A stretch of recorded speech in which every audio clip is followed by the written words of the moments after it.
Au sein de la PHP, nous avons la gestion de 4 SAMU en région parisienne. Donc nous sommes sur des serveurs qui sont maintenant âgés de plus de 8 ans, qui proviennent de constructeurs multiples et qui commencent à donner des signes de faiblesse.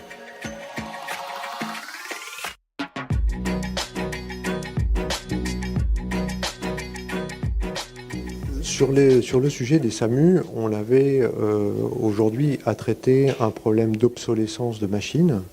Donc nous sommes sur des serveurs qui sont maintenant âgés de plus de 8 ans, qui proviennent de constructeurs multiples et qui commencent à donner des signes de faiblesse. Et donc de notre côté, il fallait renouveler ces équipements. Et puis trouver une solution peut-être plus simple à administrer que celle d'aujourd'hui, où évidemment il y avait de nombreux serveurs, plus une partie SAN qui posait aussi problème en termes d'administration. Ces environnements sont en plus localisés physiquement là où se trouvent les SAMU, qui posent aussi des problèmes de maintenance par mes équipes qui ne sont pas sur place. Donc l'idée de simplifier tout ça, aussi d'aller vers la virtualisation de ces environnements. Et naturellement, le projet d'aller vers des solutions hyper convergées s'est proposé à nous. Et nous avons fait le choix d'une plateforme SimpliVity pour consolider tous ces environnements.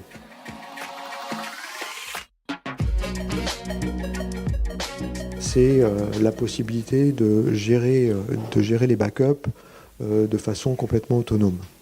C'est-à-dire qu'une fois que les machines virtuelles sont en place sur ces plateformes, on peut mettre en place un système de backup local qui nous permet d'avoir une assurance qu'on pourra à un instant donné revenir en arrière. Donc là aujourd'hui on a mis des backups récurrents tous les quarts d'heure, mais on aura la certitude qu'on pourra remonter le quart d'heure, la demi-heure, un peu plus, s'il arrive quoi que ce soit sur nos environnements. Et ça, c'était assez précieux, sachant que là où se trouvent ces serveurs, nous n'avions pas de système de backup en place qui nous permettait justement d'assurer cette sécurité. En plus, maintenant, on a pu mettre en place avec un second cluster dans le data center, on a pu mettre en place aussi un backup en centrale qui va nous permettre, en cas de sinistre important sur le site du SAMU, de pouvoir faire redémarrer les équipes du SAMU qu'on délocaliserait sur un autre site, de pouvoir les faire partir sur leur infrastructure et non aujourd'hui, quand elles sont délocalisées, elles partent travailler sur l'infrastructure du SAMU qui les récupère.